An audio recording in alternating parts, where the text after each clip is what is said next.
Wow, ya puji Tuhan ya, tim Pression Worship sudah membawa kita masuk dalam hadirat Tuhan. Dan saya percaya kalau kita benar-benar rindu untuk menyembah Tuhan bukan karena kita kenal lagunya, bukan karena kita suka lagunya, tapi karena memang benar-benar hadirat Tuhan itu ada, saya percaya hal yang dahsyat akan terjadi dalam kehidupan kita. Amin. Oke, teman-teman, sore hari ini saya diberikan tema oleh pengurus. Oke, kalau kita perhatikan ya beberapa bulan lalu, mungkin 2 bulan lalu ya, di Runners ini di Ibadah Run, tema khotbahnya berseri ya. 2 bulan lalu bicara tentang mental health. Masih ada yang overthinking sampai dengan sore hari ini ya. Bagi saya pribadi itu apa ya, seru gitu ya, tema-tema yang serial gitu. Jadi artinya banyak hal yang melengkapi gitu. Dan di 2 bulan ke depan juga mulai dari November sampai Desember kita akan belajar tentang tema-tema yang serial gitu ya. Dan memulai di minggu kedua ya, tentunya ini minggu kedua di bulan November kita akan belajar satu tema dan saya diberikan judul yaitu bread, bacanya bread ya, bread of life ya, atau roti hidup.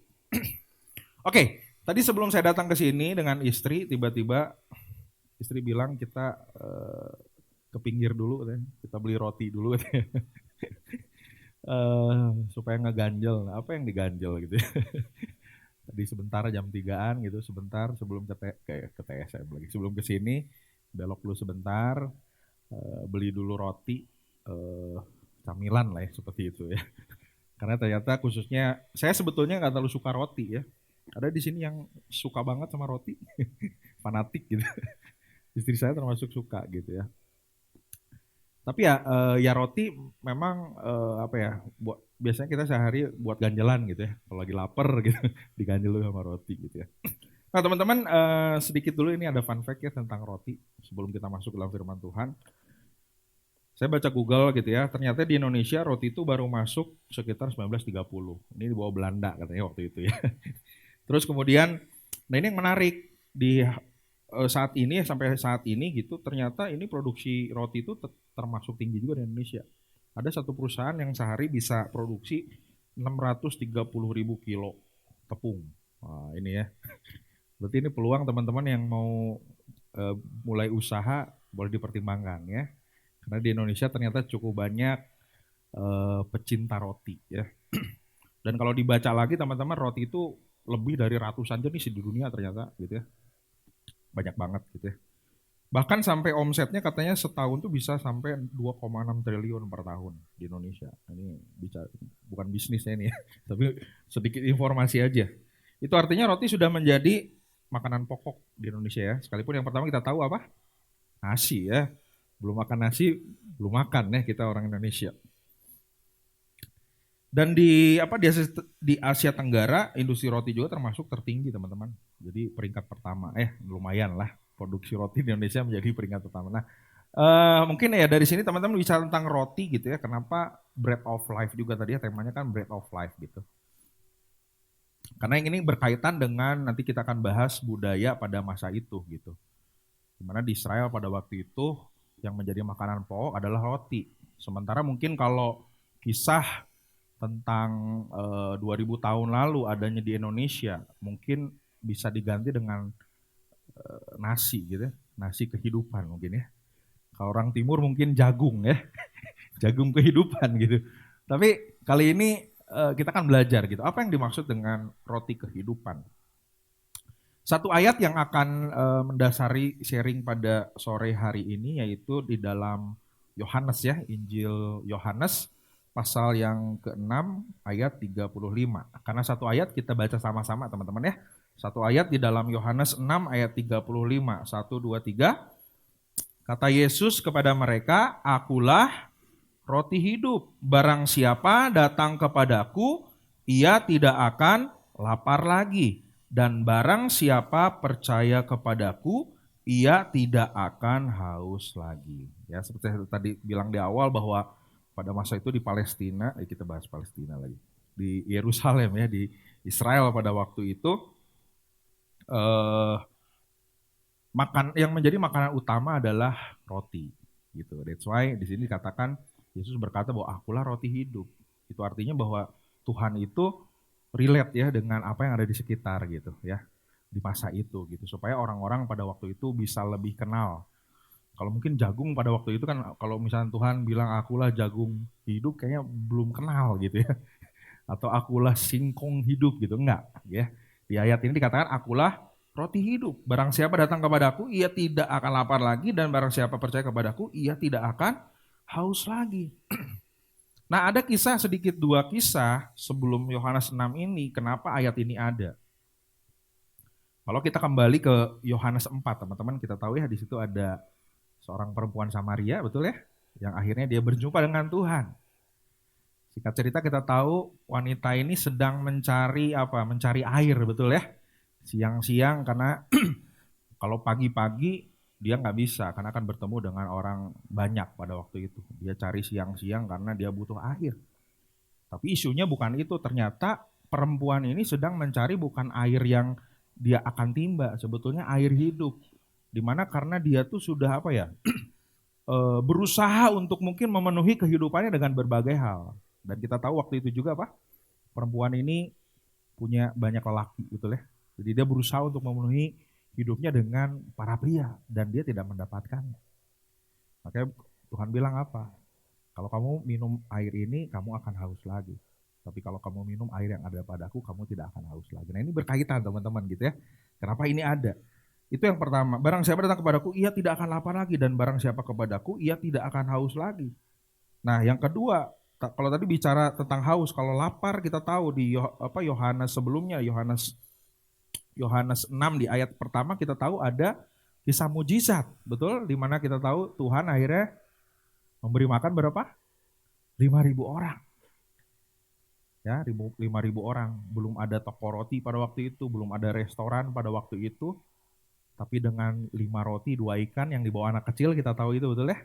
Tuhan melakukan mujizat dan orang-orang di sana makan sampai kenyang, teman-teman. Oke, itu latar belakangnya. Nah, kemudian bicara tentang statement ini, teman-teman ya, akulah roti hidup yang akan kita sama-sama pelajari sore hari ini. Dalam bahasa Inggris, I am the bread of life. Ini adalah ungkapan Yesus yang pertama di dalam kalimat ini, akulah atau I am. Dalam bahasa Yunani, ini populer dengan istilah ego eimi. Ya, jadi ada 7 perkataan Tuhan, akulah. Yang pertama, akulah roti hidup. Nanti di minggu-minggu berikutnya kita akan belajar tentang 6 yang lainnya. Nah, hari ini kita akan khusus belajar tentang ini. Nah, ini tuh sebetulnya teman-teman ingin menolong kita untuk memahami bagaimana Tuhan itu sebagai Allah gitu. Berbicara tentang akulah roti hidup, itu bukan sekedar roti hidup literal sebagai roti gitu ya, yang dimakan pada waktu itu. Tetapi ini akan menunjukkan kepada kita bagaimana Yesus adalah dia Allah. Dia bukan manusia tetapi dia Allah yang hidup, teman-teman ya. Jadi di dalam Yohanes ini ada 7 perkataan. Yang sekali lagi kita akan belajar bersama-sama dan saya percaya ini kan melengkapi kita. Ada 7 perkataan yang disampaikan Tuhan, tetapi di dalam Yohanes, di Injil Yohanes juga ada 7 mujizat, teman-teman. Nah, ini bicara 7 komplit ya. Yohanes itu menurut saya sih Injil yang luar biasa. Karena di samping ada 7 perkataan, kita tahu di Yohanes juga ada 7 mujizat yang Tuhan lakukan, teman-teman ya. Termasuk tadi bagaimana Tuhan memberi makan 5.000 orang. Nah, sedikit teman-teman untuk memahami Injil Yohanes ya. Karena tadi ada di Injil Yohanes. Nah, ini big frame-nya juga di Injil Yohanes. Nah, teman-teman, untuk kita membaca kitab atau Injil Yohanes ini teman-teman ada 2 hal. Yang pertama begini, tanda-tanda menuntun kita ke arah yang benar. Jadi kalau kita baca Injil Yohanes teman-teman, nanti kita kalau baca secara keseluruhan, waktu kita baca Injil Yohanes dan memperhatikan tanda-tanda atau mujizat-mujizat, ada 7 mujizat ya, air jadi anggur, terus menyembuhkan orang lumpuh dan lain sebagainya, itu sebetulnya tanda teman-teman. Yang kemudian akan menunjukkan bahwa Yesus adalah anak Allah yang penuh kuasa. Jadi Injil Yohanes atau mujizat itu bukan tujuan kita gitu sebetulnya. Tetapi kenapa di situ dicatat tentang mujizat, berbagai hal, ada mujizat-mujizat di situ. Supaya menunjukkan, mengarahkan kita. Supaya kita nyampe kepada tujuan utama yaitu Tuhan Yesus. Gitu. Nah jadi ini yang menjadi poinnya. Kemudian yang kedua, di dalam Injil Yohanes ada 3 kata inti. Yang pertama lahir baru, kemudian percaya, dan kehidupan kekal. Nah ini akan terus diulang-ulang. Sepanjang Injil Yohanes, kata lahir baru, kata percaya, dan kemudian kehidupan yang kekal itu menjadi kata kuncinya. Sehingga kalau baca Yohanes ini agak sedikit berbeda dengan Matius, Markus, Lukas gitu ya. Tapi 3 kata ini akan menolong kita untuk memahami. Nah sekali lagi teman-teman, kalau kita tadi balik ke Yohanes 6 ayat 35 ketika Yesus berkata, "Akulah roti hidup, dan barang siapa datang kepadaku, ia tidak akan lapar lagi, dan barang siapa percaya kepadaku, ia tidak akan haus lagi." Yang dimaksudkan Tuhan itu bukan secara lahiriah teman-teman. Tetapi lebih daripada itu, Tuhan ingin menunjukkan bahwa Tuhan memberikan kehidupan yang lebih daripada kehidupan yang ada di dunia. Nah teman-teman, kalau kita kembali ke perjanjian lama, tadi di Yohanes 6 itu kan kita tahu kisah tentang bagaimana Tuhan memberi makan 5.000 orang. Nah ternyata ini sebetulnya sudah terjadi juga di perjanjian lama. Kalau kita kembali ke Keluaran 16 ayat 4 saya akan bacakan kisah yang luar biasa ini ya. Di sini dikatakan, "Lalu berfirmanlah Tuhan kepada Musa, sesungguhnya aku akan menurunkan dari langit hujan roti bagimu. Maka bangsa itu akan keluar dan memungut tiap-tiap hari sebanyak yang perlu untuk sehari. Supaya mereka ku coba apakah mereka hidup menurut hukumku atau tidak." Itu ayat 4. Kemudian loncat ke ayat 11 bilang begini, "Lalu berfirmanlah Tuhan kepada Musa, Aku telah mendengar sungut-sungut orang Israel. Katakanlah kepada mereka, pada waktu senja kamu akan makan daging, dan pada waktu pagi kamu akan kenyang makan roti. Maka kamu akan mengetahui bahwa akulah Tuhan Allahmu." Jadi di perjanjian lama pun ketika Musa membawa bangsa Israel, kita tahu bangsa Israel kemudian ngomel kan ya. Lebih baik kami mah di Mesir aja, lebih enak dan lain sebagainya gitu. Padahal ketika Tuhan bawa mereka, sekalipun memang ada di padang gurun, untuk menuju tanah Kanaan pada waktu itu, sebetulnya Tuhan sudah memberikan pemeliharaan. Tuhan sudah menyatakan mujizat. Teman-teman bayangkan sepanjang 40 tahun teman-teman ya, bagaimana mereka tuh dipelihara Tuhan. Setiap pagi datang apa nih teman-teman? Roti, dibayangkan. Datang roti. Sore ada daging teman-teman ya. Jadi ini kan konsep all you can itu sebetulnya udah ada di perjanjian lama ya. Mereka makan sampai kenyang teman-teman. Ini luar biasa gitu. Jadi gak kebayang teman-teman ya. Bagaimana sebetulnya di perjanjian lama pun di kisah Musa membawa bangsa Israel ini, sebetulnya Tuhan sudah menyatakan mujizatnya. Tuhan sudah menyatakan pertolongannya. Oke, kurang lebih ini gambarannya ya. Tadi akan ada dua bentuk pemeliharaan Tuhan ya. Yang pertama Tuhan kasih roti. Nah ini bentuknya yang kayak ceper-ceper gini ya. Yang kedua Tuhan kasih burung puyuh sebagai bukti pemeliharaan Tuhan. Nah dari sini kita bisa belajar teman-teman bahwa roti mana itu sebagai bukti pemeliharaan Tuhan atas bangsa Israel selama 40 tahun ya. Itu bicara tentang kehidupan apa? Jasmani. Tetapi yang kedua teman-teman, bicara tentang Yesus sebagai roti hidup, itu sebetulnya lebih daripada bagaimana Tuhan tuh memenuhi kebutuhan jasmani umat manusia. Tetapi yang kedua adalah bicara tentang roti hidup adalah sebetulnya itu jawaban atas kebutuhan manusia yang dia itu adalah memerlukan kehidupan yang sejati atau kehidupan kekal. Jadi dari peristiwa ini mulai dari Keluaran 14 kemudian sampai ke Yohanes 6 sebetulnya Tuhan ingin menunjukkan bahwa Tuhan tuh bukan hanya memelihara umatnya secara lahiriah, amin. Bukan hanya memelihara bangsa pilihannya secara jasmani. Karena ternyata sebetulnya mujizat demi mujizat Tuhan nyatakan, mujizat demi mujizat Tuhan lakukan, tapi toh bangsa Israel tetap tidak percaya kepada Tuhan, betul? Nah itu yang terjadi. Sehingga kalau kita kembali kepada statement bahwa akulah roti hidup, sebetulnya Tuhan ingin menunjukkan bahwa ini bukan berbicara hal yang jasmani, tapi lebih daripada itu Tuhan ingin menunjukkan bahwa ada kebutuhan yang utama, yang inti dari setiap umat manusia, termasuk bangsa Israel, yaitu adalah kehidupan kekal. Jadi bicara tentang, sekali lagi teman-teman, kalau balik kepada ayat tadi ya, Yohanes 6 ayat 35, akulah roti hidup, barang siapa datang kepadaku, ia tidak akan lapar, dan barang siapa percaya kepadaku, ia tidak akan haus lagi. Itu bagaimana sekali lagi Tuhan memelihara setiap kita. Itu dua sisi. Pertama secara jasmani, kedua adalah secara rohani. Dimana tadi betul ya lagu tadi, Tuhan rindu kita bukan hanya mengalami mujizatnya, kita bukan hanya mengalami berkatnya, tapi lebih daripada itu adalah kita mengalami Tuhan secara pribadi. Karena itu intinya teman-teman. Karena kalau kita lihat tadi bicara ke kisah Tuhan melakukan mujizat kepada 5.000 orang, orang tuh kan datang berbondong-bondong ya, untuk melihat apa? Bukan untuk kenal Tuhan, bukan untuk cari Tuhan, tapi untuk cari mujizatnya. Karena mereka tahu bahwa Tuhan bisa menyembuhkan, bisa melakukan banyak hal pada waktu itu. Jadi ada motivasi yang sebetulnya bukan Tuhan tuh yang Tuhan rindukan bukan hanya itu gitu. Betul, saya bisa melakukan banyak hal. Sekali lagi makanya kalau bicara tentang mujizat yang dicatat di dalam Injil Yohanes, itu sekali lagi teman-teman, itu bukan tujuan. Mujizat yang Tuhan lakukan itu hanya sebagai pengantar. Mujizat yang Tuhan lakukan sebagai tanda untuk mengarahkan kita kepada tujuan yang utama, yaitu pribadi Tuhan itu sendiri, teman-teman.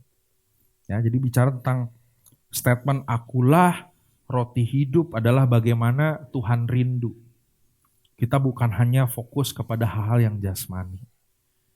Seperti bangsa Israel yang ingin semua hal itu terlihat dengan mata jasmani mereka. Kemudian kalau nggak ada mujizat, kemudian mereka ngomel lagi. Nggak ada pertolongan, mereka kemudian bersungut-sungut lagi kepada Tuhan. Tapi sore hari ini firman Tuhan mau mengingatkan kita, ketika Tuhan berkata, akulah roti hidup, itu berarti bagaimana Tuhan rindu kita mengalami Dia secara pribadi. Bukan hanya Tuhan sanggup memenuhi kebutuhan jasmani kita, tapi lebih daripada itu Tuhan sanggup memuaskan kebutuhan rohani setiap kita. Nah teman-teman, ada beberapa hal yang saya ingin bagikan berkaitan dengan rangkaian daripada Yohanes 6 ini teman-teman. Yang pertama begini, dari statement atau ayat yang kita baca, mari kita belajar atau diingatkan kembali. Untuk yang pertama gini teman-teman, kita kejar Tuhan bukan mujizat. Ya, pursue God, not His miracle. Di Yohanes 6 ayat 26 bilang begini, Yesus menjawab mereka, aku berkata kepadamu, sesungguhnya kamu mencari aku bukan karena kamu telah melihat tanda-tanda, melainkan karena kamu telah makan roti itu dan kamu kenyang.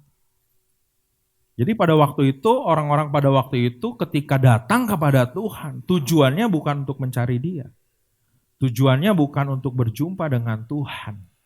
Tapi tujuannya apa? Untuk mencari roti, untuk mencari kenyang, untuk cari mujizat, untuk cari berkat-Nya. Kalau hari ini mungkin secara sederhana teman-teman datang ibadah minggu sore, buat apa sih? Selain apa? Selain kita berjumpa dengan Tuhan. Karena sekali lagi mungkin manusia tidak bisa memuaskan diri kita. Kadang-kala mungkin ketika kita berharap kakak pembimbing, mungkin gembala, pendeta bisa menolong kita. Itu sifatnya terbatas teman-teman. Tapi percayalah, Tuhan yang tidak terbatas, Dia sanggup memuaskan setiap kita. Dia sanggup bukan hanya memberikan jalan keluar kepada kita teman-teman, tapi lebih daripada Tuhan bisa membuat mujizat, Tuhan lebih daripada melakukan banyak hal yang mungkin kita butuhkan hari-hari ini secara jasmani. Lebih daripada itu sebetulnya mujizat yang terbesar yang Tuhan sudah berikan kepada kita adalah keselamatan. Itu mujizat Tuhan yang terbesar. Jadi mari yang pertama teman-teman kita mau belajar bahwa yuk kita sama-sama kejar Tuhan. Karena saya senang dengan statement ini, selama kita belum cukup dengan Tuhan, maka kita tidak akan pernah puas dengan apapun. Seperti tadi wanita di Samaria di Yohanes 4, pria pertama gak memuaskan. Pria kedua mungkin gak bisa juga memberikan kasih sayang kepada dia. Yang ketiga, yang keempat, yang kelima. Sampai dia berjumpa dengan Tuhan.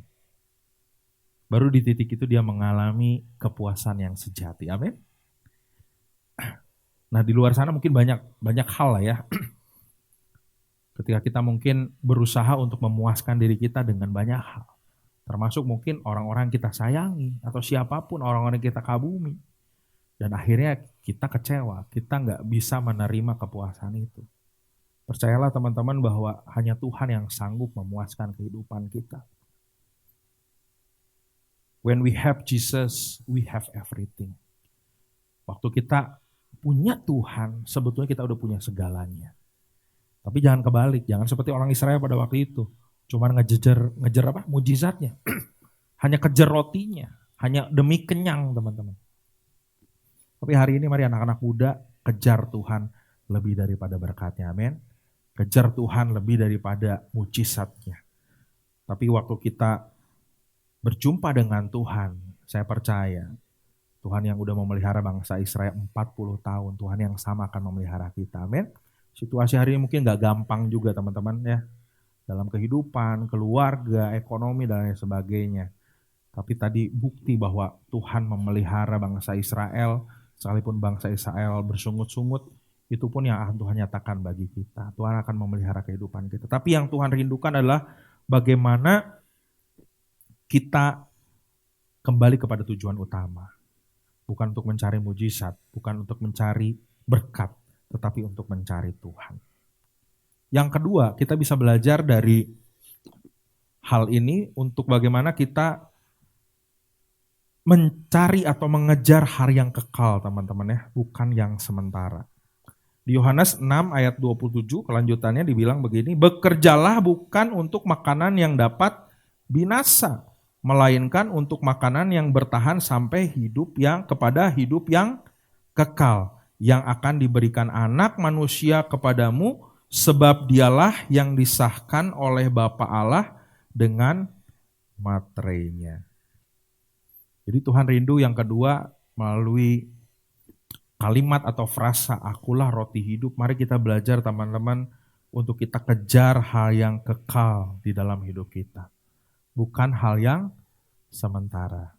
Ya, tidak berarti kita nggak kerja di kantor kita, bukan berarti kita tidak sungguh-sungguh dalam kuliah, dalam sekolah kita. Tapi teman-teman, bahwa realitanya kita hari ini bukan sedang hanya menjalani kehidupan yang di depan mata kita, ya, pekerjaan, pelayanan, kuliah, tapi ada hal yang kekal yang harus kita siapkan, teman-teman ya.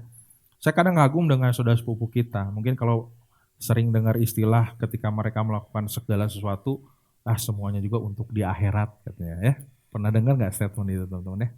Mereka melakukan segala sesuatu nanti supaya di akhirat. Nah, kayak gitu ya, istilahnya seperti itu gitu.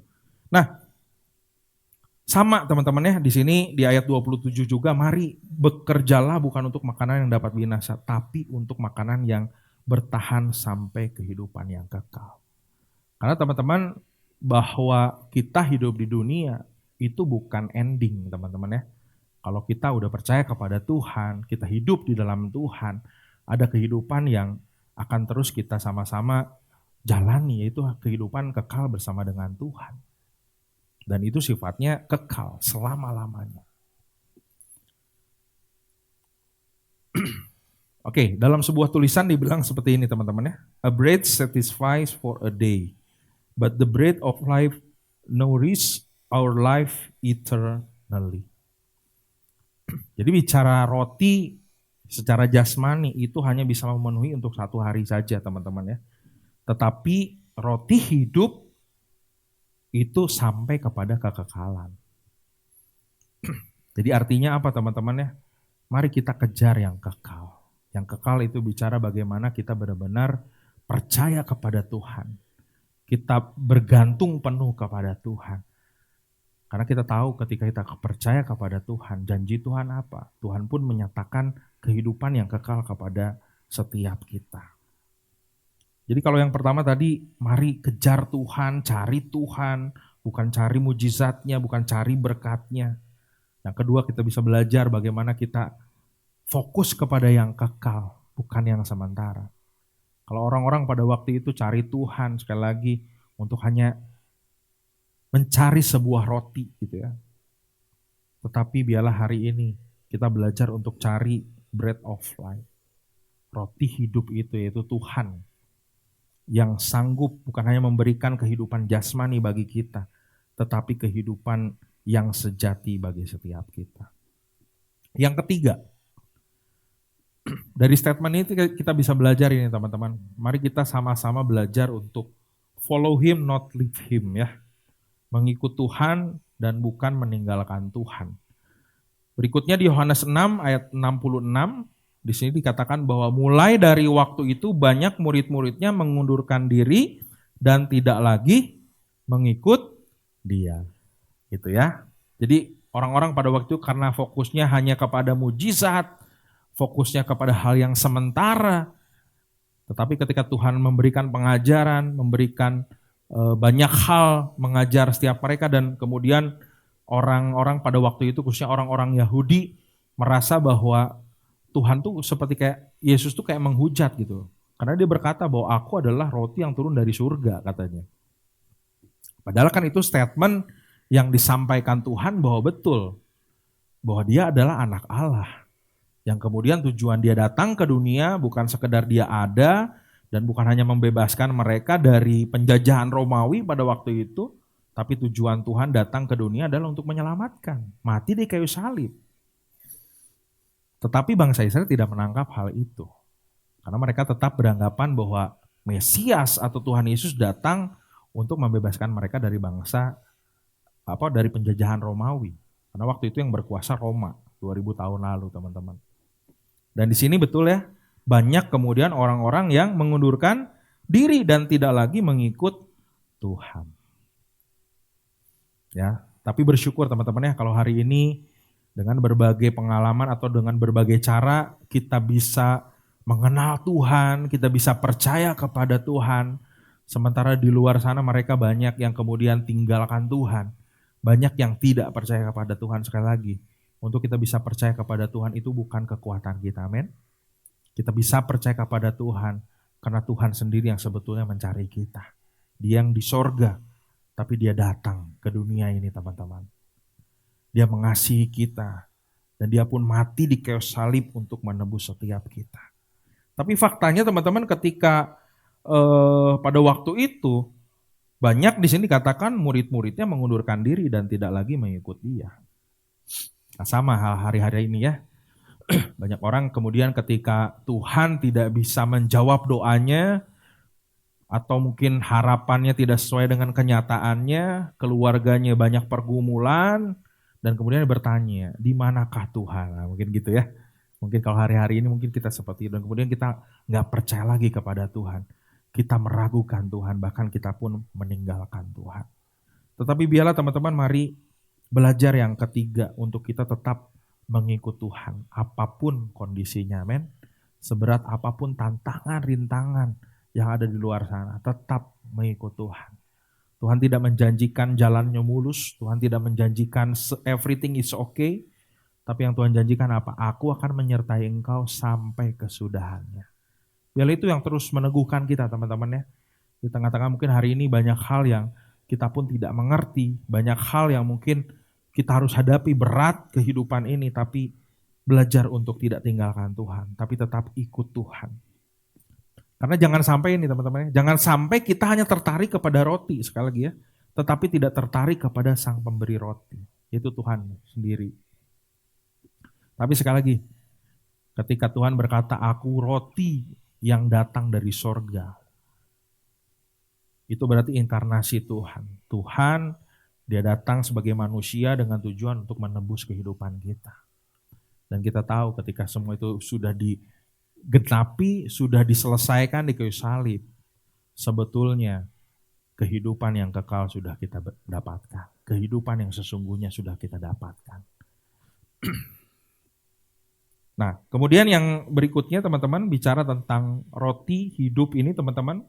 Mari kita pun untuk belajar ini teman-teman ya. Setelah kita tahu bahwa mari kita jangan hanya mengejar berkatnya, jangan mengejar mujizatnya, dan kemudian kita juga fokus kepada hal yang kekal, dan kita pun tidak meninggalkan Tuhan. Yang keempat teman-teman, mari kita belajar untuk kemudian berbagi roti hidup ini teman-teman ya. Ada 2 ayat di dalam poin ini. Yang pertama 1 Korintus 11 ayat 26.